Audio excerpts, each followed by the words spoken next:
নমস্কার। গল্প অনুকল্প চ্যানেলে গল্প পাঠে আমি অঞ্জলি। আমার আজকের নিবেদন বুদ্ধদেব গুহর নগ্ন নির্জন উপন্যাসটির প্রথম পর্ব। পূবের পাহাড়টার উপর দাঁড়িয়ে রাকেশ চারদিকে চাইল। রোদ উঠে গেছে। আদিগন্ত কুয়াশার মাকড়সার জাল ছিন্ন ভিন্ন করে নরম সোনালি আভাস বনে পাহাড়ে কুলথি খেতে সর্ষে খেতে ছড়িয়ে গেছে। একে ঠিক রোদ বলে না, এই একরকমের স্বর্গীয় ভৈরবী অভিজ্ঞতা। এরকম সকালের সামনে দাঁড়ালেই ভৈরবী শুদ্ধ ও কোমল পর্দাগুলি চোখের সামনে একটি গাঢ় কমলা রঙা ডালিয়ার পাপড়ির মতো এক এক করে খুলে যেতে থাকে। সুব্বল শুধল, এবার ফিরবে বাবু? রাকেশ বলল, না। ও বলল, সেটা ভালো হবে।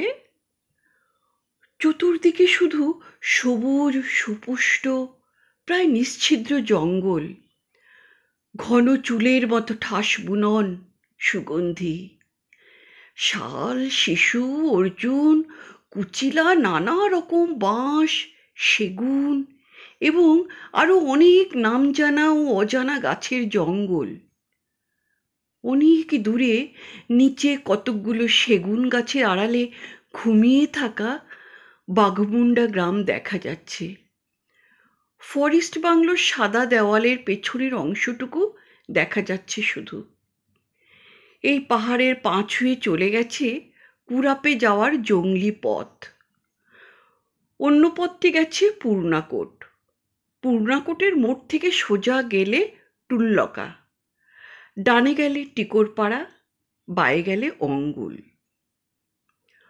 অফিস নেই, বাস নেই, মিছিল নেই, অন্য লোকের চিৎকার নেই, নিজের চিৎকারের ক্লান্তিও নেই। এখানে শুধু ভালো লাগা আছে। পলাতক কাকে বলে রাকেশ জানে না। যদি কেউ তাকে পলাতক বলে তো বলুক, কিন্তু এই পালিয়ে আসায় কোনো লজ্জা নেই। রাকেশ মাঝে মাঝেই এইরকম পালিয়ে আসে। সুব্বল সামনের পাহাড় ও উপত্যকার মাঝামাঝি জায়গায় কতকগুলো বড় কালো পাথর, যেখানে একটার পর একটা সাজিয়ে রাখার মতো করে সেজে আছে, সেখানে এক ঝাঁক কুচিলা গাছের দিকে হাত দেখিয়ে বলল, ওই দিকে যেতে হবে বাবু। বলেই আগে আগে পথ দেখিয়ে পাহাড় নামতে শুরু করলো। রাকেশও শুনতে পাচ্ছিল কতগুলো বরকি ধনেশ, ইংরেজিতে যাকে বলে গ্রেট ইন্ডিয়ান হর্নবিলস বলে, ক্যাঁক ক্যাঁক হ্যাঁক হ্যাঁক করছিল। সেদিকে ওরা সাবধানে ভিজে পাথরে জঙ্গলে পা ফেলে ফেলে নেমে চলল। সুব্বল বলে, বড্ড কুচিলা খায় আর শান কুচিলা খায় বাবু। শিকারে এসে এসে যতটুকু এ অঞ্চলের ভাষা না শিখলে নয়, ততটুকু রাকেশ শিখে ফেলেছে। আরও বেশি শিখতে পারলে খুশি হতো, কিন্তু হয়ে ওঠেনি। বড্ড মানে বড়, শান মানে ছোট, ইত্যাদি ইত্যাদি। যতটুকু বলতে পারে বলে, যতটুকু না পারে হাত পা নেড়ে মুখ বিকৃতি করে বুঝিয়ে দেয়। তবে একটু ভালো করে শুনলে জঙ্গলের ওরা কি বলছে তা বুঝে নিতে পারে আজকাল। তাছাড়া সুব্বলও মোটামুটি ভালো বাংলা বলতে পারে। সুব্বল নাম হলে কি হয়, সুব্বল কিন্তু সুবল সখা নয়, অত্যন্ত সাহসী। এখানে সামান্য জমি জমা আছে, তবে শিকারে খুব শখ। নিজের গাদা বন্দুক দিয়ে আগে আগে অনেক শিকার করেছে। এখন ফরেস্ট ডিপার্টমেন্টের কড়াকড়িতে আর পারে না। ওর জীবনের সবচেয়ে বড় আনন্দ ফোটা কার্তুজের বারুদের গন্ধে মাতাল হওয়া। ওরা বেশ খানিকটা নেমে এসেছে। এদিকটা বেশ খাড়া, সাবধানে নামতে হচ্ছে। রাকেশের হালকা চার্চিল দোনলা শটগানটাও যেন এখন বড্ড ভারী ভারী ঠেকছে। সামনের বড় কুচিলা গাছটির একেবারে মগডালে কতগুলো বড় বড় ঠোঁটওয়ালা ধনেশ কামড়াকামড়ি করছে, ঝাপাঝাপি করছে। এগুলো দেখলেই রাকেশের শহুরে জীবনের চারপাশের ভিড় করা চেনা লোকদের কথা মনে পড়ে। অন্য পাখি মারার পর কোনো কোনো দুর্বল মুহূর্তে মনটা একটু খারাপ লাগে বটে, কিন্তু এগুলো মেরে একটা পৈশাচিক আনন্দ হয় রাকেশের। মরার পরও এদের পা দিয়ে লাথি মারতে ইচ্ছে করে। এদের স্বার্থপর বড় বড় ঠোঁটগুলো জুতো দিয়ে পিষে দিতে ইচ্ছে করে রাকেশের। যে পাখিটিকে আকাশের পটভূমিতে পরিষ্কার দেখা যাচ্ছিল, একটি পাথরে হাঁটু গেড়ে বসে প্রায় সোজা উপরে বন্দুক তুলে তাকে গুলি করল রাকেশ।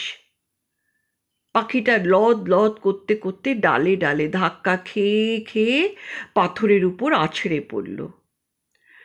সুব্বল তাকে আনতে যাবে, এমন সময় কোথা থেকে অন্য একটি পাখি এসে একেবারে তার সামনের ডালে বুক পেতে বসল।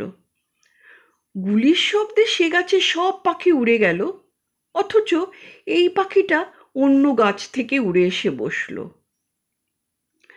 মৃত্যু তো কারো স্পর্ধা সহ্য করেনি, করেও না কোনো দিন।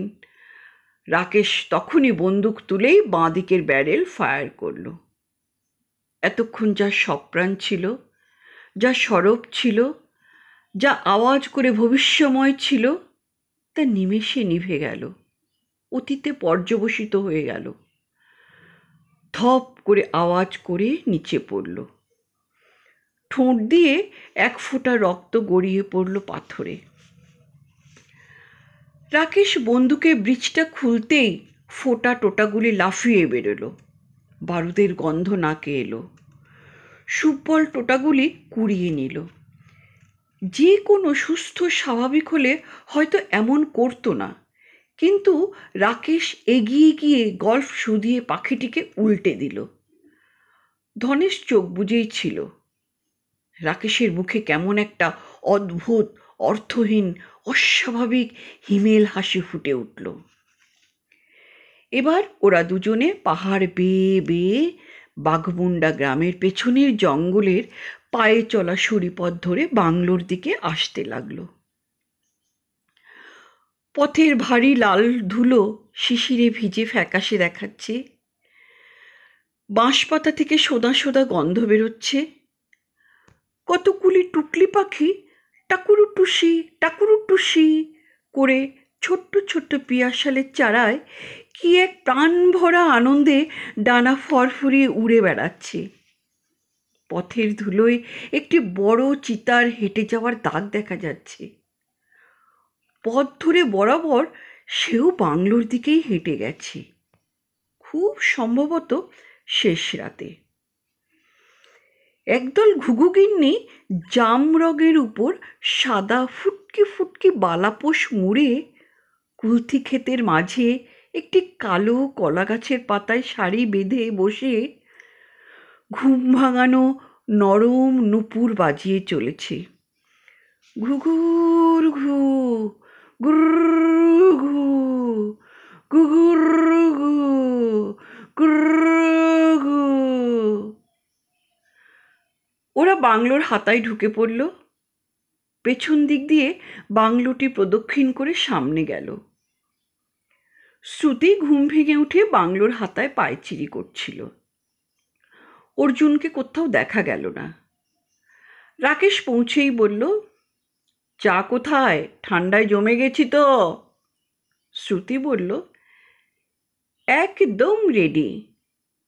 পরক্ষণেই পাখিগুলোর দিকে নজর পড়তেই চোখ বড় বড় করে বলল, রাকেশদা, ওগুলো কি পাখি? সুব্বল উত্তরে বলল, কচিলা খাই। শ্রুতি বলল, কি খাই? রাকেশ হেসে বলল, খাই খাই। শ্রুতি গলা নামিয়ে বলল, আচ্ছা, আপনার অসভ্যতা কবে যাবে বলতে পারেন? রাকেশ বলল, জীবনে না। তারপর বলল, পাখিগুলো ধনেশ পাখি, এর তেলে কিন্তু অবাধ্য বাতও সারে। আমি তোমার বাত ছাড়াবার জন্য নিয়ে এলাম। শ্রুতি বলল, আমার বাত নেই। আছে আছে, বাত আছে তোমার। তোমার তো আবার হৃৎপিণ্ডে বাত আছে। হৃদয় চালনার জন্য তোমার ধনেশের চর্বির প্রলেপের প্রয়োজন। শ্রুতি উত্তর না দিয়ে সুব্বলকে বলল, কি করে মারলে সুব্বল? সুব্বল বলল, সে বাবু মেরেছেন। শ্রুতি বলল, বাবু পাখি ছাড়া আর কি মারবেন? সে তো জানি বাবুই মেরেছেন, কিন্তু মারাটা হলো কি করে? রাকেশ বলল, প্লিজ শ্রুতি, বাঘ বাইসন হাতি হলে না হয় ঠিক আছে, কি করে মারা হলো বলতে পারতাম, কিন্তু পাখি মারার গল্প ইনিয়ে বিনিয়ে আমার কাছে কেউ বলুক, সে অসহ্য। শ্রুতি এগিয়ে গিয়ে পাখিগুলো দেখল, ভালো করে ঘুরে ঘুরে দেখল, বলল, ইস, কি সুন্দর পাখিগুলো। কেন মারলেন রাকেশদা? রাকেশ উত্তর না দিয়ে ওর ঘরে ঢুকে ক্লিনিং রড বের করে বন্দুকটা পরিষ্কার করতে লাগলো। সূর্যের দিকে নলটি উঠিয়ে চোখের মধ্যে চোখ লাগিয়ে দেখল ছিকপিক করছে কিনা। সুব্বল পাখি দুটি নিয়ে বাবুর্চিখানার দিকে চলে গেল। শ্রুতি সুব্বলকে দিয়ে বলে পাঠালো, রাজু আরুকে বলো চা নিয়ে আসবে। রাকেশ শুধলো, তুমি এখনো চা খাওনি শ্রুতি? না রাকেশদা। কেন না? তোমাকে তো প্রথম দিনই বলেছি যে শিকারে বেরোলে ফেরার কখনো ঠিক থাকে না, তা বলে তুমি আমার জন্য বসে থাকবে? শ্রুতি বলল, সে আমি বুঝব, আপনি শিকার নিয়ে এসেছেন বলে কি আমার ব্যক্তি স্বাধীনতাও নেই? রাকেশ বন্দুকটাকে ঘরে নিয়ে গিয়ে গান রেখে রাখতে রাখতে বলল, কি আমার ব্যক্তি রে? তারপর বাইরে এসে রোদে হাসনুহানা ঝোপের পাশে বেতের চেয়ারটা টেনে বসে টোব্যাকের পাউচ বার করে পাইপটা ভরতে লাগলো। তারপর শুধোলো, অর্জুন কি কাল রাতেও? শ্রুতি বলল, বলবেন না ওসব কথা রাকেশদা, আমার শুনলেই মেজাজ গরম হয়ে যায়। জীবনকে পরিমিতভাবে প্রতিদিন উপভোগ করার নামই তো ভালো লাগা বলুন, অথচ সে কথা কে বোঝে? খাওয়ার পর আপনি তো শুতে গেলেন, তারপর ও প্রায় 1 ঘন্টা বসে বসে বোতলটি শেষ করেছে। কেন, আপনি কিছু শুনতে পাননি? রাকেশ বোধহয় অন্যমনস্ক হয়ে পড়েছিল, বলল, না, আমি খাবার টেবিল থেকে উঠে জামা কাপড় ছেড়ে বাথরুমে গিয়েই শুয়ে পড়েছিলাম। শ্রুতি বলল, তাই, সেজন্যই শুনতে পাননি। রাকেশ অর্জুনের কথা ভাবছিল। শ্রুতির মতো মেয়ে যাকে ভালোবেসে বিয়ে করলো, সে কেন এমন করে, কেন এমন হয়? ও বোধহয় ভাবে ওর জীবন ফুরিয়ে আসছে, টাইম ইজ রানিং আউট। কিন্তু ও যদি তাই ভাবে, তাহলে রাকেশ কি ভাববে? রাজু আরও চা নিয়ে এসে বেতের টেবিলে রাখলে।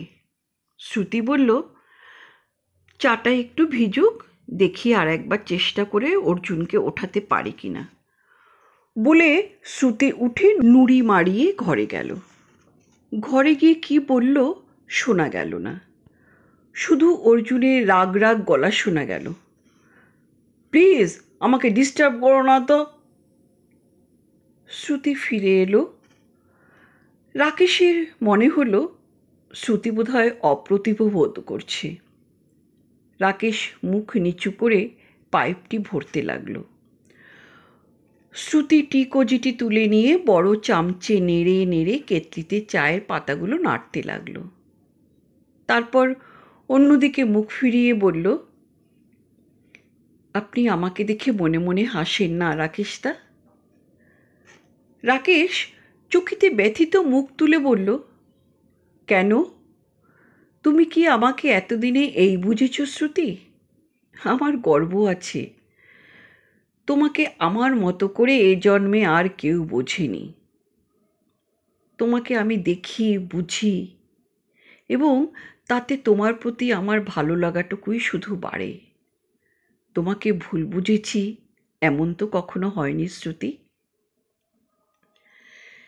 দেশলাই জেলে রাকেশ পাইপটা ধরালো, বলল, শ্রুতি, তুমি আমার কাছে কখনো শুকনো মুখে আসবে না। তোমার শুকনো মুখ দেখলে আমার ভীষণ খারাপ লাগে জানো। শ্রুতি কথা না বলে পেয়ালায় চা ঢালতে লাগলো।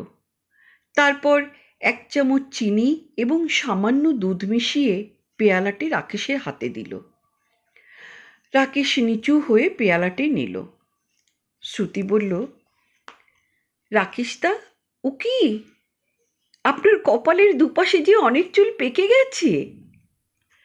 রাকেশ হেসে বলল, কি করব বলো, গেছে তো গেছে, বুড়ো হয়ে যাচ্ছে।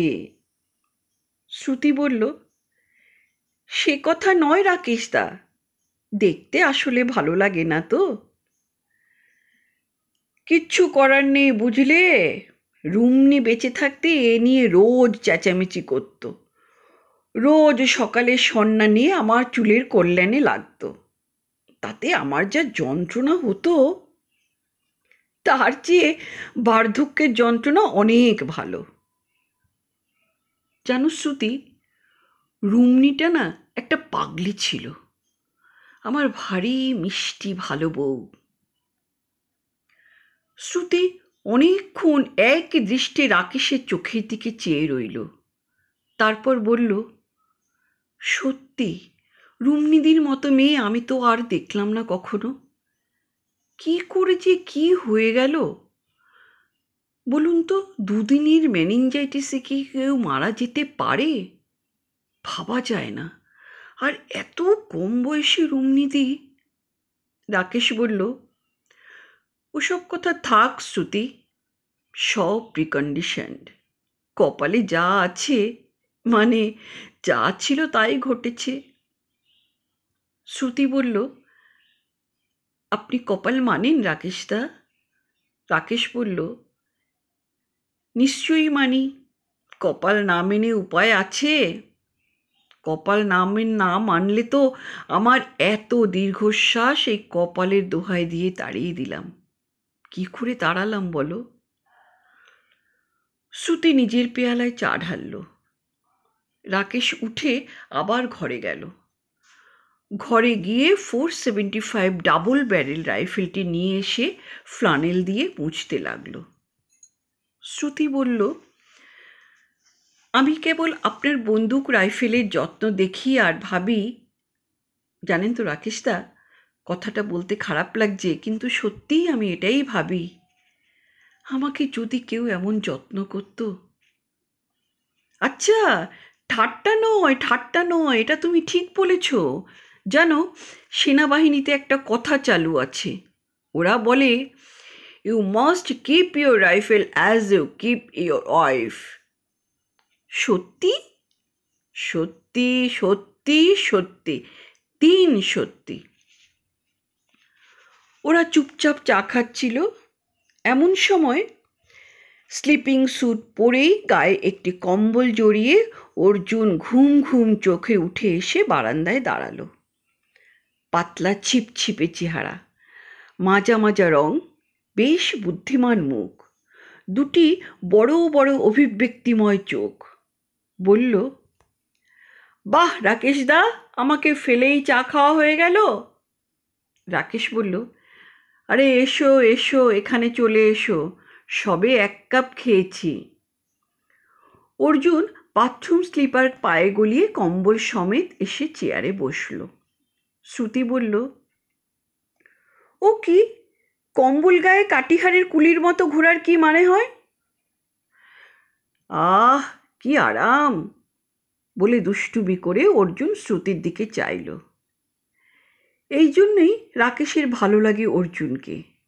হুইস্কি টুইস্কির ব্যাপারে একটু বাড়াবাড়ি করে ফেলে, তাও মনে হয় বাইরে টাইরে এসেই করে। ও ঠিক জানে না, নইলে ছেলেটি ভারী বুদ্ধিমান এবং সোজা টাইপের। মনে মনে একেবারে সাদামাটা, 10 বছরের ছেলের মতো সরল। অর্জুন শুধলো, কি শিকার হলো রাকেশদা? শ্রুতি উত্তর দিল, ধনেশ পাখি গো, তোমার বাতের চিকিৎসা হবে। বড় বড় চোখ করে অর্জুন বলল, সিরিয়াসলি? তুমিই বুঝি রাকেশদাকে মারতে বলেছিলে? বাঁচালে শ্রুতি, বাঁচালে তুমি আমাকে। রাতে বাঁ পায়ে হাঁটুটা যা কনকন করে না, কোমরটাও বোধহয় গেঁটে বাত হয়েছে। বলেই শ্রুতির দিকে চাইল ওকে রাগাবার জন্য। শ্রুতি চোখে আগুন জ্বেলে বলল, আরও অনেক কিছুই হবে, এখনই কি? অর্জুন তবু একটু না রেগে বলল, আরে দাও দাও, চাটা দাও। অর্জুনকে চা ঢেলে দিয়ে শ্রুতি বলল, রাকেশদা এলা চিঠি লিখেছে। কাল রাতে ফরেস্টারবাবু টিকরপাড়া থেকে নিয়ে এসেছিলেন, আজ সকালে দিয়ে গেছেন। রাকেশ রাইফেলের সেফটি ক্যাচটায় তেল দিতে দিতে বলল, কি লিখেছে পড়ো তো। শ্রুতি এক দৌড়ে খাবার ঘর থেকে চিঠিটা নিয়ে এলো। আগের থেকে শ্রুতি সামান্য রোগা হয়েছে। পেছন থেকে আচমকা চাইলে হঠাৎ ওকে রুমনি বলে ভুল হয়। শ্রুতি চিঠিটা এনে খাম খুলে পড়তে লাগলো। সোনা বাবা, তুমি কি কি স্বীকার করলে কিচ্ছু লেখনি। বুঝতে পারছি, তোমরা যেখানে আছো সেখান থেকে চিঠি এখানে আসতে অনেক দিন লাগে। তাই তোমার উপর রাগ করিনি বাবা, দেরি করে চিঠি দিয়েছ বলে একটু রাগ করিনি। তুমি আর হরিণ টরিণ মারোনি তো? হরিণ মারলে কিন্তু তোমার সঙ্গে আর কথা বলবো না। তোমার চিঠি পড়ে বুঝতে পারছি বাঘমুন্ডা জায়গাটা খুব সুন্দর। এবার গরমের ছুটিতে না তোমার সঙ্গে কোনো জঙ্গলে যাব বাবা। জানো, আমার জঙ্গল পাহাড় খুব ভালো লাগে। অর্জুন হঠাৎ বলে উঠল, বাপ কা বেটি। রাকেশ নিঃশব্দে হাসল। শ্রুতি একটুও হাসল না, বলল, চিঠিটা শেষ করতে দাও। বলেই চিঠিটা পড়তে আরম্ভ করেই হঠাৎ থেমে গেল। ওর মুখ দেখে মনে হলো ও খুব বিব্রত বোধ করছে, খুব এম্বারাসড হয়েছে। রাকেশ বলল, কি হলো শ্রুতি, পড়ো। শ্রুতি বলল, এলাটা একটা পাগলি মেয়ে, ও আপনার জন্য খুব ভাবে না রাকেশদা? রাকেশ বলল, তা তো ভাবেই, এখন ওই তো আমার গার্জেন। অধৈর্য গলায় অর্জুন বলল, আরে পড়ো না কি লিখেছে তারপর। শ্রুতি আবার চিঠিটা তুলে নিল বিব্রত হাতে। বলল, লিখেছে, শ্রুতি মাসি তোমার সঙ্গে রয়েছে, তাই তোমার নিশ্চয়ই কোনো কষ্ট হচ্ছে না বাবা। তারপর থেমে থেমে পড়তে লাগলো, শ্রুতি মাসি তোমাকে খুব ভালোবাসে বাবা, আমি জানি। তুমিও শ্রুতি মাসিকে খুব ভালোবাসো, তাই না বাবা? তবে শোনো, শ্রুতি মাসিকে আমার চেয়ে যদি তুমি বেশি ভালোবাসো, তাহলে কিন্তু আমি তোমার সঙ্গে ঝগড়া করব। জানো বাবা, আমাদের স্কুলে সেদিন ফেট হলো, আমি খুব মজা করেছি। এয়ার গানের একটা স্টল ছিল জানো, তাতে যতগুলো প্রাইজ ছিল তার প্রায় অর্ধেক আমি পেয়েছি। আমি একটা সেভিং সেট পেয়েছি বাবা। বলো আমার কি দাঁড়িয়ে আছে? তাই তুমি এলে তোমাকে দেব বলে রেখে দিয়েছি। বাবা, আজকে থামলাম, তুমি আমার আব্বা নিও। শ্রুতি মাসিকে আমার হয়ে একটা আব্বা দিও। অর্জুন মেশোকেও আমার কথা বলো। ইতি, তোমার এলা বুড়ি। ভালো থেকো বাবা। অর্জুন আর শ্রুতি বাংলোর হাতায় রঙিন ছাতার নিচে বসেছিল। শ্রুতি, আমার সঙ্গে কি একটু একলা থাকা যায় না?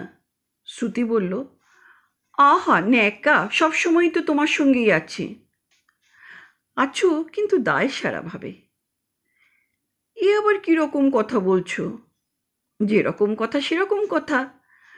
তোমার তো আবার রাকেশদা নইলে যেন এক মুহূর্তও চলছে না। কেন, ও বুড়োর মধ্যে কি দেখেছো তুমি? এই অর্জুন, ভালো হচ্ছে না কিন্তু। রাকেশদা মোটেই বুড়ো নয়। না না না, তা তো নিশ্চয়ই নয়। রাকেশদা তোমার এভার ইয়াং, অন্তত তোমার চোখে। আমার চোখে কেন? সকলেরই চোখে। কাল তো দৌড়ে পারলে না রাকেশদার সঙ্গে, লজ্জা করে না? সব সময় সিগারেট খাবে, কুঁজো হয়ে বসে থাকবে, আর শরীরের উপর যত রকমভাবে পারো অত্যাচার করবে। তো দম কোত্থেকে হবে বলো? অর্জুন সিগারেটের টুকরোটা ছুঁড়ে ফেলে দিয়ে বলল, ফুহ, অর্বাচীন, একেবারে অর্বাচীন। আরে শরীরের যত্ন ফত্ন এই যুগে চলে না, বুঝেছ? যখন বাপদাদাদের চণ্ডীমণ্ডপ ছিল, অফুরন্ত অবকাশ ছিল, গোলা ভরা ধান, পুকুর ভরা মাছ, মানে এক কথায় যখন ভবিষ্যৎ বলে কোনো কথা মানুষের অভিধানে ছিল, তখন এসব শরীর চর্চা ফর্চা করা মানাতো, বুঝেছ? আরে আজকের দিনে তো প্রাণেরই কোনো দাম নেই। তুমি বলো, কাল যে ওয়ার্ল্ড ওয়ার লাগবে না, তা কি সেটা জানো? ভবিষ্যৎ যখন অন্ধকার, তখন যা যা করতে চায় প্রাণ ভরে করে নাও শ্রুতি, পরে তো সুযোগ নাও পেতে পারো। তারপর একটু চুপ করে থেকে বলল, যেমন আমি, দেখো, সকাল 8টার আগে উঠতে আমার ভালো লাগে না, উঠি না। রাতে আধ বোতল হুইস্কি না খেলে ভালো লাগে না, খাই। মোদ্দা কথা, যা ইচ্ছে করে তাই করি। ওই শর্টস পরে থপ থপ করে তোমার ইয়াং রাকেশ তারা সারা জীবন দৌড়ে বেড়াক, ফুসফুসের জোর বাড়াক, আমার তাতে বিন্দু মাত্র আপত্তি নেই। কিন্তু এর মধ্যে ভাই আমাকে টেনো না। শ্রুতি বলল, থাক বাবা থাক, তোমার সঙ্গে আমি ঝগড়া করে পারবো না, অন্য কথা বলো। অর্জুন বলল, আমার তো অন্য কোনো কথা নেই। তাহলে চুপ করে থাকো। বেশ, রইলাম। অনেকক্ষণ দুজনে দুদিকে তাকিয়ে বসে রইল। শ্রুতি কিছুক্ষণ পরে বলল, ওটা কি গাছ জানো গো? জানি না, কিন্তু তুমি কি জানো না যে আমার বাড়ি বেডেন স্ট্রিটে?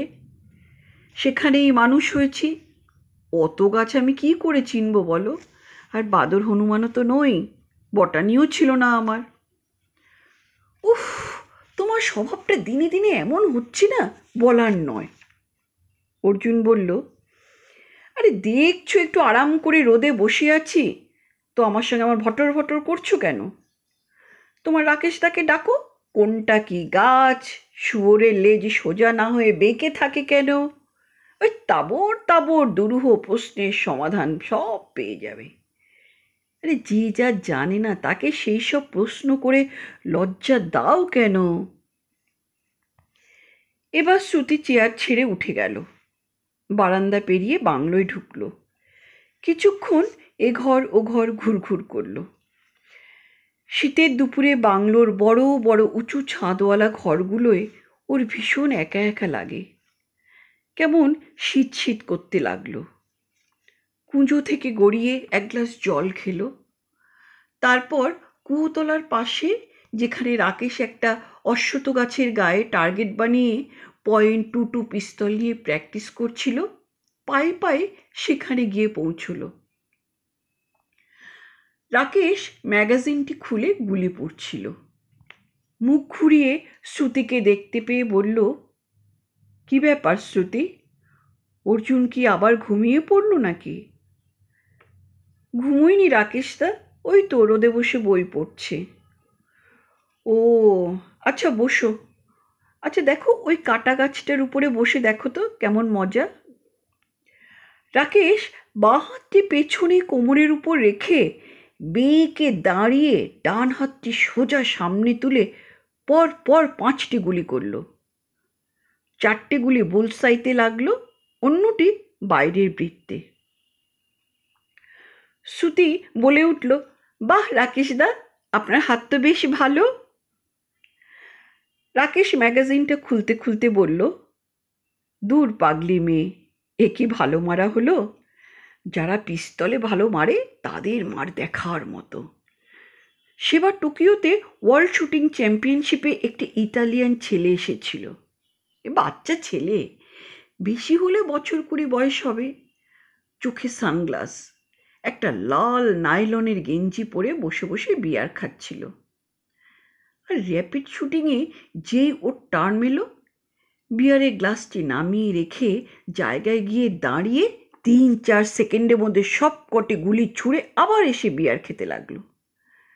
মানে কখন যে সে হাত তুলল আর কখন যে সে হাত নামালো টেরই পেলাম না। গুলিগুলো লাগলো মানে বুলসাইতে কেবল একটি মাত্র ফুটো হলো জানো। একই জায়গা দিয়ে সবকটি গুলি কার্ড ফুটো করে বেরিয়ে গেছিল। ছেলেটি ফার্স্ট হলো। সত্যি সত্যি। রাকেশদা, আমাকে একবার নিয়ে যাবেন দেখাতে? আমার না এসব দেখতে খুব ভালো লাগে। মনে আছে সেবারে আপনার সঙ্গে মোটর গাড়ির রেস দেখতে গিয়েছিলাম? উফ, আমার দারুণ লাগে। মাথায় একটা লাল স্কার্ফ জড়িয়ে একটি কনভার্টেবল রেসিং কারে বসে থাকবো, আমার পাশে আপনি বসে চালাবেন, আমরা হাওয়ার চেয়ে জোরে চলে যাব, এক এক ল্যাপ একজনকে পেছনে ফেলে সবচেয়ে আগে ফিনিশ করব। রাকেশদা, একবার নামুন না প্লিজ, আপনি আর আমি। নামবেন রাকেশদা? বলে বড় বড় চোখের পাতা ফেলল শ্রুতি। গুলি ভরা ম্যাগাজিনটা পিস্তলের বাঁটে ভরতে ভরতে রাকেশ বলল, ধুর, আজকাল আর ওসব দিন নেই শ্রুতি। কোনো বিপজ্জনক কিছু করতে যাওয়ার আগেই জানো তো এলা বুড়ির কথা মনে হয়। আমার যদি কিছু হয় তো এলার কি হবে? ওকে দেখার তো কেউ নেই। শ্রুতি একটু চুপ করে থেকে বলল, কেউ নেই কেন বলছেন রাকেশ দাদা? আপনি ছাড়া এলার কি কেউ নেই? রাকেশ বলল, কে আছে বলো? আপনি জানেন না কে আছে? হঠাৎ রাকেশ যেন ভুলে যাওয়া কিছু মনে করল। ওর চোখ মুখ উজ্জ্বল হয়ে উঠল। বলল, তুমি, হ্যাঁ শ্রুতি, তুমি তো আছোই। কিন্তু দেখো, তোমার নিজের ছেলে মেয়ে হবে, তোমার স্বামী আছে, তুমি তাদের দেখাশোনা করে এলার জন্যে কি কিছু করবার সময় পাবে? শ্রুতির গলায় অভিমানের সুর লাগলো। বলল, আপনি কি তাই ভাবেন নাকি? আমার অন্য কাউকে দেখতে হবে বলে আমি এলাপুরীকে দেখতে পারবো না? কি যে বলেন না রাকেশদা। রাকেশ বলল, জানি, আমি তো জানি শ্রুতি, তুমি থাকতে আমার এলার জন্য কোনো চিন্তা নেই। তবু তোমার উপরে যে দায়িত্ব তোমার নয়, সে দায়িত্ব চাপিয়ে দেওয়া আমার উচিত না। শ্রুতি বলল, ভালোই বললেন রাকেশদা, দায়িত্ব যেন কারো ঘাড়ে কেউ ইচ্ছে করে চাপিয়ে দিতে পারে। দায়িত্ব যদি কেউ স্বেচ্ছায় না নেয় তাহলে কি কেউ তা দিতে পারে বলুন?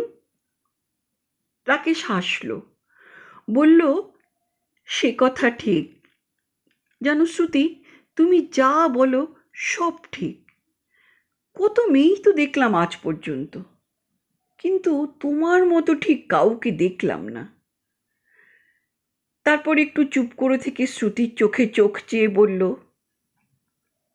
তোমার সঙ্গে আমার না দেখা হলেই বোধহয় ভালো হতো। তোমার তো হতোই, হয়তো আমারও ভালো হতো। শ্রুতি মুখ নিচু করে বলল, নিজের কথা বলুন, অন্য লোকের কি হতো না হতো সে ভাবনা অন্য লোকটিকেই ভাবতে দিন।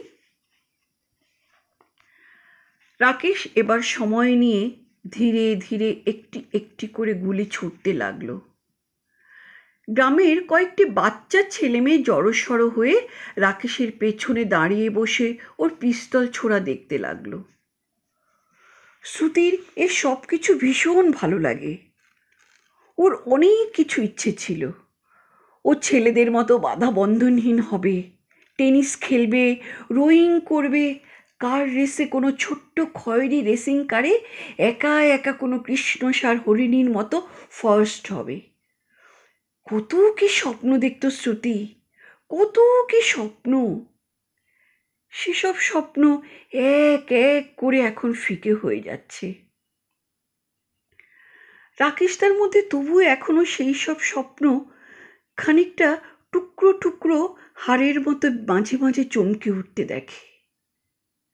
শ্রুতি বসে বসে ভাবতে লাগলো, প্রত্যেকেরই মনে মনে বোধহয় অনেক স্বপ্ন থাকে, যেসব স্বপ্ন কোনো দিন নিজের জীবনে সত্যি হয় না, কিন্তু তাদের স্বপ্ন অন্যের মধ্যে সত্যি হয়ে দেখা দেয়। জীবনের ধুলি মলিন গেরুয়া একঘেয়েমিতে হঠাৎ হঠাৎ রোদ পড়া অভ্রর কুচির মতো সেসব স্বপ্ন ঝিকমিক করে ওঠে। হঠাৎ রাকেশ শুধোলো, ছুড়বে তুমি শ্রুতি?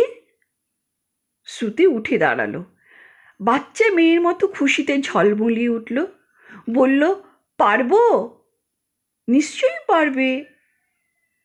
আপনি শিখিয়ে দিলে আমি নিশ্চয়ই পারবো। রাকেশ প্রথমে একটি টার্গেট এনে শ্রুতিকে চেনালো। Bull's eye, inner, magpie, outer সবগুলি বৃত্ত ওকে চিনিয়ে দিল। তারপর সেফটি কি করে অপারেট করতে হয় দেখিয়ে দিল। বলল, বাঁ হাতটা পেছনে আনো, এনে এবার ডান হাত সামনে তোলো, ব্যাস এইবার নিশানা করে মারো, 1, 2, 3। গুম করে গুলি হলো, কিন্তু গুলি টার্গেটের কোথাও লাগলো না। শ্রুতির চোখ মুখ লাল হয়ে গেল। বলল, আমি পারবো না রাকেশদা, আমি পারবো না, আমার দ্বারা হবে না, আপনার দামি গুলিগুলো আমার জন্য মিছি নষ্ট হলো। রাকেশ বলল, পাগলামি করো না, তুমি ঠিকই পারবে। তোমার জন্যে আমার এই দামি জীবনটাই মিছি নষ্ট হলো, না হয় কিছু গুলি নষ্ট হবে, তার জন্যে তোমার এত কুণ্ঠা কেন? নাও এবার ভালো করে মারো তো। কি হলো, মারো। আরে কি হলোটা কি? কি হলো শ্রুতি তা নিজেও জানে না। বলল, রাকেশদা বিশ্বাস করুন, আমি পারবো না, জানেন, আমার মন বলছে আমি পারবো না। সবাই কি সব পারে? রাকেশ ওর হাত থেকে পিস্তলটি নিয়ে বলল, ঠিক আছে, এখন না হলেও পরে পারবে, নিশ্চয়ই পারবে। আমি কোনো দিনই পারবো না রাকেশদা। কিছু কিছু জিনিস তো আছে যা আমার মনে হয় যে আমি কোনো দিন পারবো না। রাকেশ হাসলো, বলল, জানি। শ্রুতি হাওয়ায় ওড়া কপালের চুলগুলো দু হাতে সরাতে সরাতে অবাক চোখে চেয়ে বলল, জানেন, আপনি জানেন? রাকেশ আবার হাসল, বলল, জানি তো। শ্রুতি কিছু বলল না, মুখ নিচু করে রইল। রাত বোধহয় 7টাও বাজেনি, অথচ এখানে মনে হচ্ছে কত রাত। শ্রুতি ট্রানজিস্টারটা খুলে গান শুনছিল ঘরে বসে। অর্জুন ইজি চেয়ারে পা তুলে বসে পাশে হুইস্কির গ্লাস রেখে জেমস বন্ডের বই পড়ছিল। রাজু আরও বাবুর্চিখানায় ছিল। বাইরের বারান্দায় হ্যাচাকটা কাঁটার সঙ্গে বেঁধে ঝুলিয়ে রাখা হয়েছিল। সেটা মাঝে মাঝে আপন মনে নিজের সঙ্গে নিজে কথা বলছিল। আজ বাইরে প্রচণ্ড স্তব্ধ শীত, নির্জনতা ছমছম করছে। 10-15 বর্গমাইলের মধ্যে জনমানব নেই, এক বাঘমুন্ডা গ্রামের সামান্য কয়েক ঘর ছাড়া। এই সময় পূর্ণাকোটের পথে গেলে হাতির দল দেখা যায়। রাকেশ গতরাতে ওদের নিয়ে হাতির দল দেখাতে গিয়েছিল। ফলকন ফোর্ড গাড়ির বন্ধ কাচ জানালা দিয়ে হাতিদের হাঁটুগুলো শুধু দেখা যাচ্ছিল গাড়িটা থেকে। এমনভাবে ঘিরে ফেলেছিল হাতিগুলো, 5 মিনিট প্রায় রুদ্ধশ্বাসে কেটেছিল ওদের। রাকেশ স্টিয়ারিংয়ে ছিল, পাশে তার ডাবল ব্যারেল রাইফেলটা শোয়ানো ছিল, যদি প্রাণ বাঁচানোর জন্যে লাগে। কিন্তু হাতিরা কিছুই করেনি, আস্তে আস্তে ফিরে গেছিল। হাতিরা চলে যেতেই অর্জুন রেগে উঠে রাকেশকে বলেছিল, এরকম বাহাদুরি করবার কোনো মানে হয় না রাকেশদা। রাকেশ মুখ ফুরিয়ে বলেছিল, কিসের বাহাদুরি অর্জুন? এইরকম হাতির মধ্যে এনে বাহাদুরি, এটার কোনো মানে নেই। মানে তোমাদের কাছে বাহাদুরি নেবার জন্য আমি এখানে আনলাম বলছো? শ্রুতি তাড়াতাড়ি মাঝে পড়ে বলেছিল, না না, তা নয় রাকেশদা, আমরাই তো আপনাকে বলেছিলাম হাতি দেখাতে। রাকেশ বলল, হাতি তো দেখলেই। শ্রুতি বলল, হ্যাঁ দেখলামই তো। অর্জুন বলল, তা তো দেখলাম, কিন্তু যে কোনো মুহূর্তে তো আমাদের বিপদ হতে পারতো রাকেশদা। রাকেশ ইঞ্জিন স্টার্ট করে বলেছিল, সে দায়িত্ব আমার উপরে নিয়েই তো আমি তোমাদের এখানে এনেছিলাম অর্জুন, বিপদ তো হয়নি।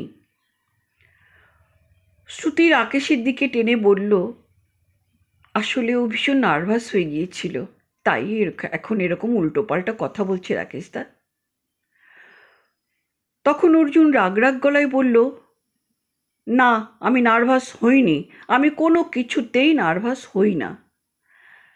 রাকেশ আর কথা বাড়ালো না, কিন্তু শ্রুতি লজ্জিত আছে তারপর থেকে। অর্জুন আর রাকেশদা তারপর থেকে স্বাভাবিকভাবে কথাবার্তা সবই বলছে, তবু যেন অর্জুনের এই হঠকারিতাটা শ্রুতির মনে কাঁটার মতো বেঁধে আছে। হঠাৎ অর্জুন বিরক্ত গলায় বলল, আরে কানের কাছে তোমার ট্রানজিস্টারটা থামাবে?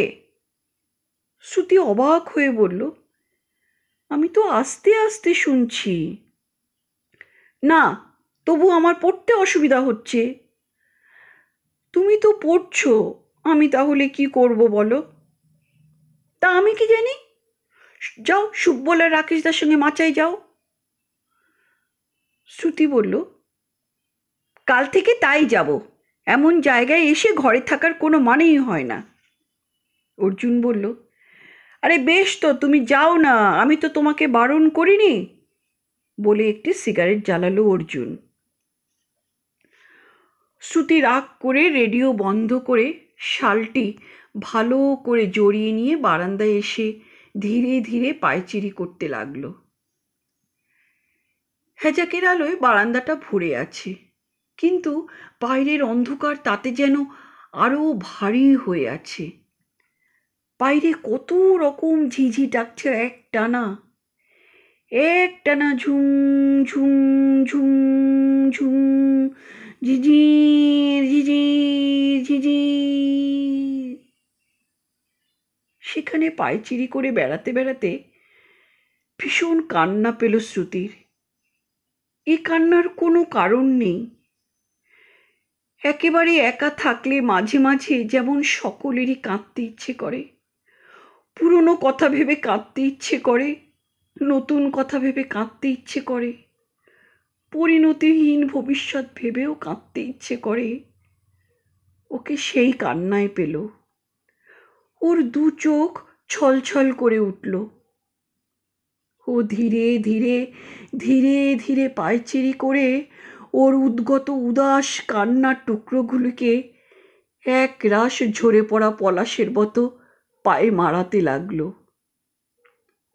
তারপর হঠাৎ ভয় মিশানো কৌতূহলে ধীরে ধীরে পা বাড়ল শ্রুতি বাইরের অন্ধকারে। বাংলোর হাতায় একটি বিরাট আম গাছ, ঝুপড়ি হয়ে আছে ছায়া। এক পা করে সাহসে ভর করে শ্রুতি গেটের কাছ অবধি পৌঁছল। অনেক কষ্টে গেট অবধি। তারপরে ফিরে দাঁড়িয়ে আলো ঝলমল বাংলোটির দিকে তাকালো। হ্যাজাকের পাশে কতগুলি পোকা ঘুরে ঘুরে উঠছে। উপরে চাইল, আকাশ ভরা তারা, কালপুরুষ, সপ্তর্ষি, ধ্রুবতারা, আরও কত শত তারা। নীরবে নিচেরে নিথর নিষ্কম্প জমাট বাঁধা অন্ধকার অরণ্যের দিকে তাকিয়ে আছে তারা। উপর থেকে যে মুহূর্তে চোখ নামালো সে মুহূর্তে কি এক অজানা অনামা ভয় শ্রুতির শিরদাঁড়া বেয়ে শিরশির করে নেমে গেল।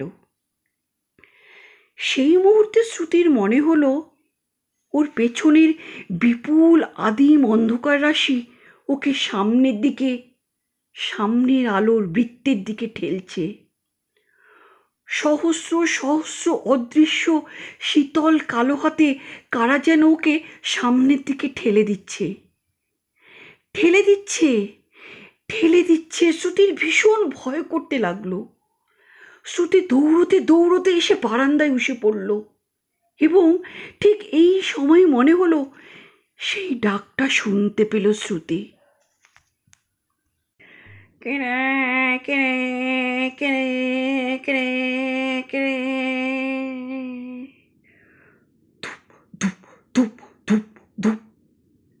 আবার শুনল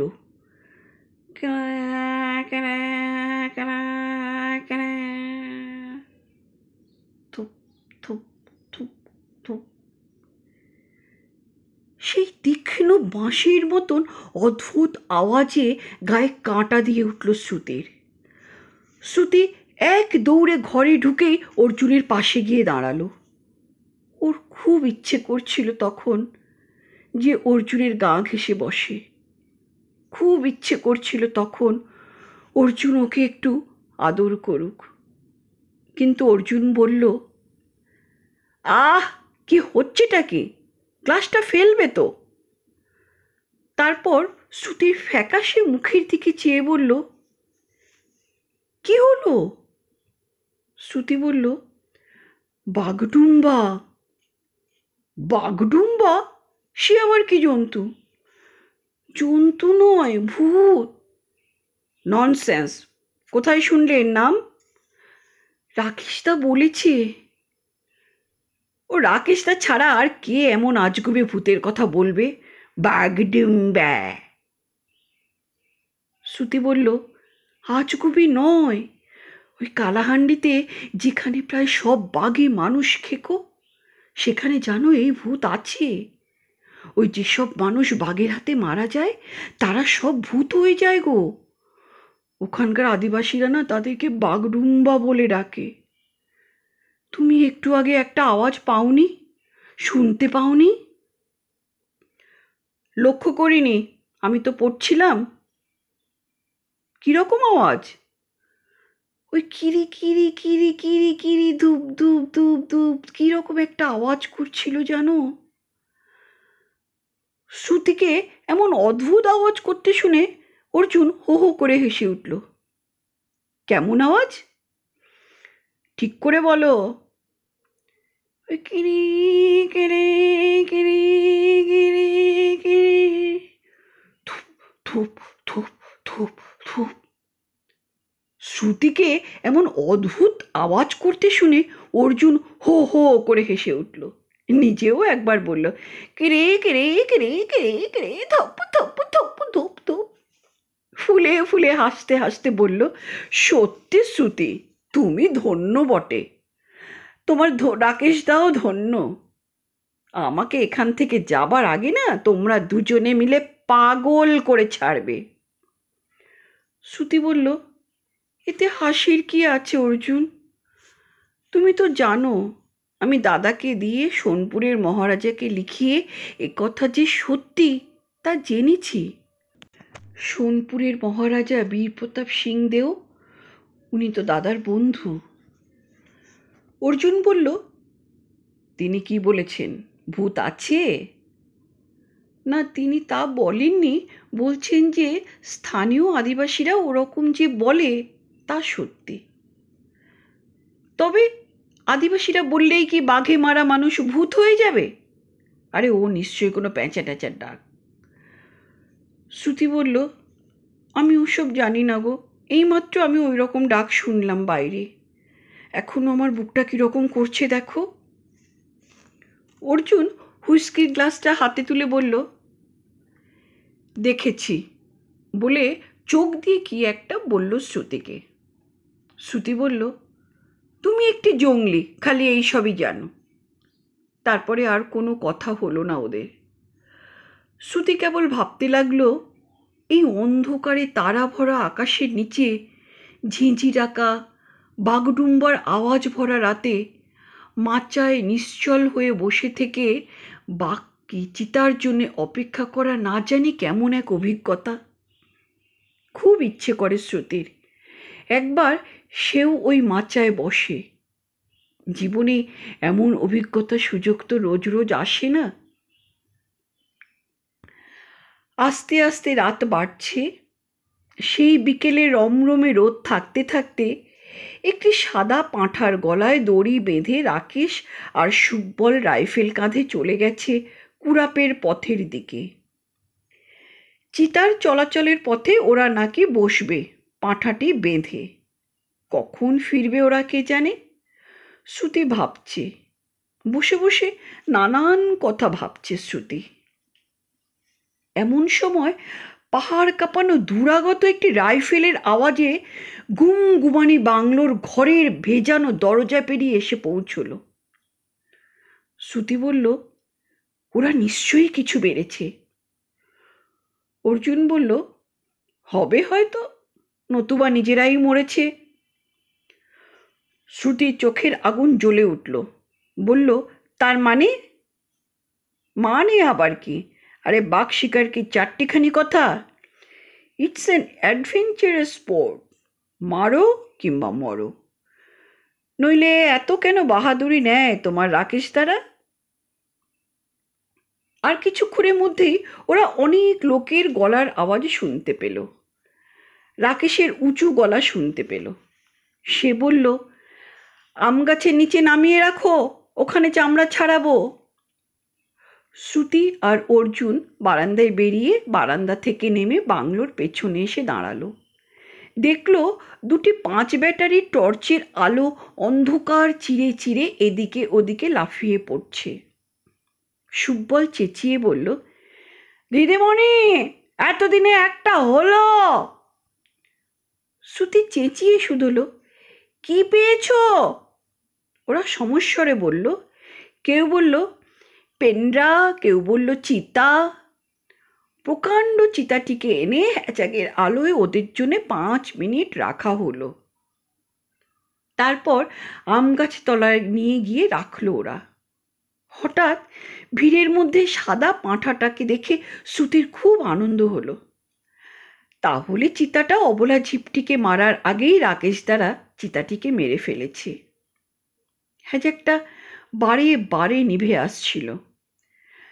মাঝে মাঝেই সুব্বল এসে পাম্প করছিল। আলোটা আবার দপদপিয়ে উজ্জ্বল হয়ে উঠছিল। বাংলোর হাতায় প্রচুর লোক ভিড় করেছিল। এর আগে চেঁচামেচিও প্রচুর হচ্ছিল।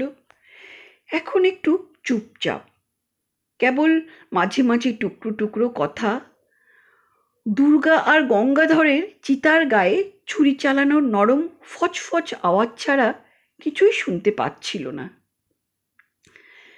চিতাটিকে চিৎ করে রেখে তার বুকের মাঝ বরাবর থেকে লম্বা লম্বি কেটে চামড়া ছাড়ানো হচ্ছিল। গোঁফগুলো প্রথমেই হাতে হাতে লোপাট হয়ে গেছে। নখের জন্য ইতিমধ্যেই 4 জন প্রার্থনা জানিয়ে গেছে। তবে চর্বি কাউকে দেওয়া হবে না, রাকেশ সেটা সকলকেই আগে বলে দিয়েছে। চামড়া ছাড়ানোর কাজও প্রায় শেষ। এখন তলপেটের কাজ শেষ করে মাথাটা ভালো করে ছাড়াতে হবে। মাথাটা অর্জুন মাউন্ট করবে বলেছে, মানে ট্রফিটি চেয়েছে রাকেশের কাছ থেকে। রাকেশ কথা দিয়েছে যে মাথাটা সে অর্জুনকে দেবে। বাঘ এবং চিতা সে এ পর্যন্ত অনেক মেরেছে। তাছাড়া ওই মাথা টাঙিয়ে আহ্লাদিত হবার অবস্থা সে অনেক কাল আগে পেরিয়ে এসেছে। অর্জুন সান্যাল চাপা ট্রাউজার ও কালো ফ্লানেলে লংকোট পুরে হাতে হুইস্কির গ্লাস নিয়ে একটি বেতের চেয়ারে বসে বারান্দা থেকে স্কিনিং করা দেখছে। শ্রুতি মাঝে মাঝে বারান্দা থেকে নেমে গিয়ে রাকেশের পাশে দাঁড়াচ্ছে, এটা ওটা জিজ্ঞেস করছে। তারপর আবার ফিরে আসছে। মাঝে মাঝে বাবুর্চিখানায় গিয়ে তারাও দিয়ে আসছে, রান্না ঠিক মতন হচ্ছে কিনা দেখছে। শ্রুতি ফিরে এসে বারান্দায় থামের পাশে দাঁড়ালো। হ্যাজাকের আলোর ফালি বাঘমুন্ডার বাংলোর চতুর্দিকে ছড়িয়ে পড়েছে। নানা লোকের কাঁপা কাঁপা ছায়া আম গাছটির ডালে পাতায় লাফালাফি করছে। ঠান্ডাটা বাইরে আজকে বেশ। লোকজনের ফিসফিসানি আর ওই চামড়া ছাড়ানোর শব্দে কোনো রকম বিরতি ঘটলেই এই জঙ্গলের একটানা ঝিঁঝির ডাক, ওই ঝিঝির ঝি ঝিঝি ঝি কানে আসছে। কেমন যেন ঘুম ঘুম পায় একটানা ডাকে। অর্জুন বলল, আজকের মেনু কি শ্রুতি? কপির স্যুপ, পরোটা এবং মুরগির মাংস। ব্যাস, বলল অর্জুন। শ্রুতি বলল, এতেও হবে না? তারপর শ্রুতি ওর চেয়ারের কাছে এগিয়ে এসে ফিসফিসে গলায় বলল, একটু বাড়াবাড়ি হচ্ছে না? যে বাঘ মারল সে তো ঠান্ডা খোলা জায়গায় দাঁড়িয়ে আছে, আর তুমি দেখছি অন্যের বাঘ মারা সেলিব্রেট করতে বেসামাল হয়ে উঠলে। রাকেশদা কি মনে করবেন বলো তো? অর্জুন আস্তে আস্তে কেটে কেটে বলল, আরে রাখো তোমার জঙ্গলি রাকেশদার কথা। তোমার রাকেশদার রক্ত গরম, তাছাড়া কে কি মনে করবে তা নিয়েই অর্জুন সান্যাল মাথা ঘামায় না, এটা বোঝো। শ্রুতি উত্তরে কিছু বলল না, বলল, ঠিক আছে। শ্রুতি রাকেশের কাছে চলে গেল বারান্দার সিঁড়ি বেয়ে আধো অন্ধকারে। বলল, ও রাকেশদা, আর কতক্ষণ লাগবে? এই তো হয়ে গেল, আর বড় জোর 1 ঘন্টা লাগবে। মাথাটা আমি নিজে হাতে স্কিন করব, বুঝেছ? মাংসগুলো তো ভালো করে স্কুপ করে বার করতে হবে, না হলে মাউন্ট করতে অসুবিধে হবে। অর্জুনকে বলো যে একেবারে কটক থেকে সোজা ট্রেনে বুক করে দেবে ম্যাড্রাসে। দিল্লি যাওয়ার দরকার নেই, ম্যাড্রাসে ওরা মাউন্টিং খুব ভালো করে। আর আমার কতক্ষণ লাগবে জিজ্ঞেস করেছিলে কেন? তোমার খিদে পেয়েছে? তুমি যাও, তুমি আর অর্জুন খেয়ে নাও, আমি একটু পরে খাবো। শ্রুতি বলল, না না, আপনি শেষ করে নিন, আমার তাড়া নেই। ওর খেতে ইচ্ছে করলে ও আগে খেয়ে নেবে। সে কি হয় শ্রুতি, ও একা খাবে, তুমিও ওর সঙ্গে একটু বসো, ওকে কোম্পানি দাও। শ্রুতি বলল, সে আমি যা হয় করব, আপনি এদিকে একটু তাড়াতাড়ি করুন তো, বাইরে তো ভীষণ শীত। আপনি এই শর্টস পরে আর একটা হাতকাটা সোয়েটার পরে রয়েছেন, শীত করছে না? রাকেশ শ্রুতির দিকে চেয়ে চাপা গলায় বলল, তুমি কাছে থাকলে আমাকে কি কোনোদিন শীতার্ত দেখেছ? শ্রুতি আর চোখে স্বামীর দিকে চেয়ে নিয়ে রাকেশকে বলল, জানি না, যান। রাকেশ রেমিংটনের ছোড়াটা থেকে রক্ত মাংস কচি কলা পাতায় মুছতে মুছতে বলল, তুমি জানো শ্রুতি, তোমার মতো ভালো করে তো আমিও জানি না। তারপর আরও আস্তে আস্তে বলল, তুমি কাছাকাছি কোথাও থাকলে আমার কোনো দিনই শীত করেনি। শ্রুতি বাধা দিয়ে বলল, ওসব কথা থাক রাকেশদা। অর্জুন চিৎকার করে বলল, রাজুয়ারু, হুইস্কি। রাজুয়ারু নতুন গ্লাস দিয়ে গেল। হ্যাজাকের আলোতে গ্লাসের ঘোলাটে লাল তরলিমার ভেতর দিয়ে রাকেশ অর্জুনের মুখ দেখতে পাচ্ছিল। ওর মনে হলো এক নতুন অর্জুন, অচেনা অর্জুন। সঙ্গে সঙ্গে শ্রুতির জন্য একখানা অনুকম্পা মনে মনে উঁকি মেরে গেল, কিন্তু তা স্থায়ী হলো না। তার পর মুহূর্তে শ্রুতি এবং অর্জুন দুজনের উপরই এক ঘিনঘিনে ঘৃণা ঘষে ঘষে রাকেশের সমস্ত মহৎ অনুভূতি বাতিল করে বুকে হেঁটে হেঁটে চলে গেল। রাকেশ তার অনুকম্পার অক্টোপাস থেকে নিজেকে বিচ্ছিন্ন করে রেমিংটনের ছুরিটা হাতে নিয়ে মৃত চিতাটির মাথার দিকে এগিয়ে গেল। এগিয়ে গিয়ে মৃত বাঘের গলায় ছুরিটি আমল বসিয়ে দিয়ে সেই ঘাতক ঘৃণাটিকে স্থানান্তরিত করল। গরম সাদা শালটি গায়ে ভালো করে জড়ালো শ্রুতি। তারপর আবার বারান্দায় ফিরে এসে চেয়ারে বসল। বসে বসে উবু হয়ে বসা রাকেশকে এক রাশ হলুদ আলোয় রক্তাক্ত লাল বাঘের পটভূমিকায় দেখতে লাগলো। সত্যি সত্যিই কেমন বুড়ো বুড়ো হয়ে গেছে রাকেশদা। কপালের পাশে চুলে পাক ধরেছে একটু একটু। মাথার সামনের চুলগুলো পাতলা হয়ে প্রায় টাকে দাঁড়িয়ে গেছে। মাঝে মাঝে চোখের নিচে কালি পড়েছে বলে মনে হয়। কেমন ক্লান্ত দেখাচ্ছে। ভাবলে আশ্চর্য লাগে, একদিন রাকেশদাও বুড়ো হয়ে যাবে। অথচ রুমনিধি বেঁচে থাকতে রাকেশদা কত অন্যরকম ছিল। যদিও শ্রুতির প্রতি রাকেশ রায়ের বরাবরের দুর্বলতা, কিন্তু তবু রুমনিধি বেঁচে থাকলে সে দুর্বলতা নিয়ে খেলা করা যেত। তার ভালোবাসা নিয়ে ছিনিমিনি খেলতে ভালোই লাগতো। রাকেশদা যত পাগলামি করতো তখন ও তত দূরে দূরে সরে যেত। মনে মনে বলতো, ফাঁকি, সব ফাঁকি। ওর কাছে রাকেশ ভারী গলায় কোনো আবেগময় কিছু বললে ও সঙ্গে সঙ্গে শুধতো, রুমনিধি এখন কি করছে রাকেশদা? তাকে নিয়ে এলেন না কেন? যদি কখনো রাকেশ তার শরীরের কাছাকাছি আসার চেষ্টা করত, শ্রুতি তখন বলতো, রাকেশদা আমার হাতটা ধরতে পারেন, বড় জোর হাতে ঠোঁটটাও ছোঁয়াতে পারেন, কিন্তু আর কিছুই নয়। শ্রুতির মনে পড়ল একদিন, মনে হয় সেদিন পয়লা বৈশাখ কি পয়লা জানুয়ারি, এরকম কোনো বছরের প্রথম দিন ছিল। রুমনিধির বাড়ি থেকে শ্রুতি ফিরছিল রাতে। রাকেশ ওকে পৌঁছে দিতে যাচ্ছিল গাড়ি নিয়ে। যেই গাড়িটি রবীন্দ্রনগর ছাড়িয়ে জোরবাগের রাস্তায় পড়ল, অমনি রাকেশদা বলল, শ্রুতি, আজ বছরের প্রথম দিনে তোমায় আমি একটু আদর করি। শ্রুতি এক ঝটকায় একেবারে জানলার পাশে ছিটকে সরে বলল, না রাকেশদা, আমার ভালো লাগে না, প্লিজ। রাকেশ বলল, কি ভালো লাগে না? না, আমার এসব ভালো লাগে না। কেন শ্রুতি, তুমি কি অপবিত্র হয়ে যাবে? আমার একমাত্র অপরাধ কি এই যে আমি তোমার রুমনিধির স্বামী? সে পরিচয় ছাড়া আমার কি অন্য কোনো পরিচয় থাকতে নেই?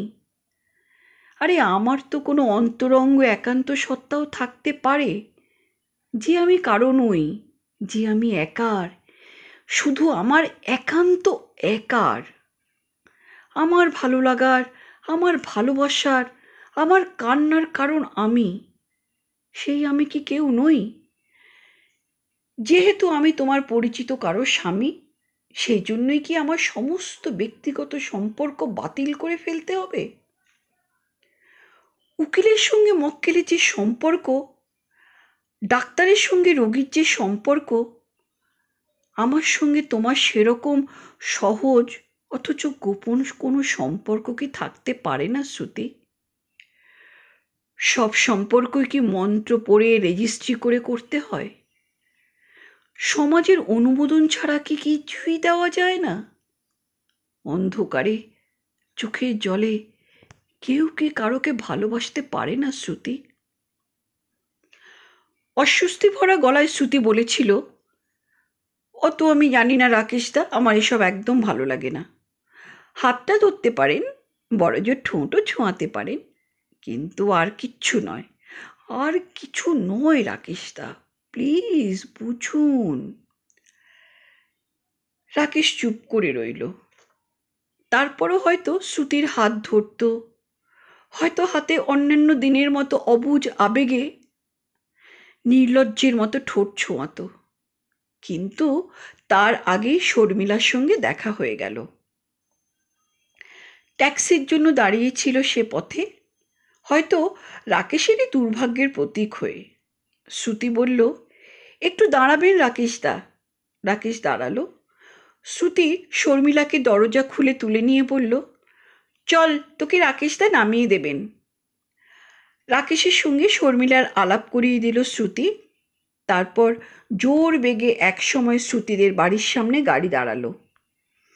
শ্রুতি দরজা খুলে নামলো। রাকেশকে বলল, আপনাকে খুব জ্বালালাম। রাকেশ মুখে বলেছিল, ঠিক আছে। মনে মনে হয়তো বলেছিল, তুমি তো আমাকে অনুক্ষণই জ্বালাচ্ছ শ্রুতি। তারপর গাড়ি ঘুরিয়ে নিয়ে চলে গেল রাকেশ, শর্মিলাকে নামিয়ে বাড়ি ফিরবে বলে। নিজের ঘরে ঢুকে আয়নার সামনে দাঁড়িয়ে শ্রুতি সেদিন খুব হেসেছিল। শীতের দুপুরে সুন্দরী বিড়ালি হতাশ হুলোর দিকে চেয়ে চেয়ে যেমন ঠাট্টার হাসি হাসে, শ্রুতিও তেমনি আয়নার সামনে দাঁড়িয়ে ফুলে ফুলে হাসতে লাগলো। আয়নায় নিজের সুন্দর মুখ, সুন্দর দাঁত, সুন্দর গ্রীবা দেখতে দেখতে বলল, শখ কত, বাড়িতে স্ত্রী আছে আর উনি আমাকে প্রেম নিবেদন করছেন। আরে চুমুই যদি খাবো তো তোমাকে কেন? আমার কি শখার অভাব? কত কত ইয়াং হ্যান্ডসাম ছেলে ঘুরঘুর করছে, ফোন করছে, সিনেমায় নিয়ে যেতে চাইছে, আমাকে দেখে তারা কবিতা লিখছে, ডেটিং করবার জন্য উন্মুখ হয়ে রয়েছে। তারাই আছে আমার চারপাশে ভিড় করে। আমি কি সামান্য মেয়ে নাকি? তারা থাকতে তুমি কেন? তোমার ভালোবাসায় ভবিষ্যৎ কি রাকেশদা? শুধু শুধু ভালোবেসে ঠকতে তো রাজি নই আমি। শ্রুতি কোনোদিনই রাজি ছিল না। আসলে শ্রুতি তখন জানতো না যে কোনো ভালোবাসারই ভবিষ্যৎ নেই। ভালোবাসা কেবল বর্তমানের, যা কেবল অতীতেই পৌঁছে যায় আস্তে আস্তে। কারো ভালোবাসারই কোনো ভবিষ্যৎ থাকে না। ভালোবাসার গর্ভে কোনো ভবিষ্যতেরই জন্ম হয় না। ভালোবাসা একটা ভালোবাসাই শুধু সৃষ্টি করতে পারে। এক একটি দুর্লভ মুহূর্ত, এক একটি সুগন্ধ ক্ষয়িষ্ণু ক্ষণ, যার কেঁদে কেঁদেও পরে ফিরে পাওয়া যায় না, সেটাই ভালোবাসা। তখন শ্রুতি জানতো না যে সব ইয়াং হ্যান্ডসাম ছেলেরাই একদিন বয়স্ক হয়ে যায়, পুরনো হয়ে যায়। একদিন বহিরঙ্গ হেরে যায় অন্তরঙ্গের কাছে। যে অন্তরের কাছে আছে সে চিরকাল তাই থাকে। কিন্তু যাযাবর যৌবন কোথাও কোনো ঘরে বাসা বেঁধে থাকে না।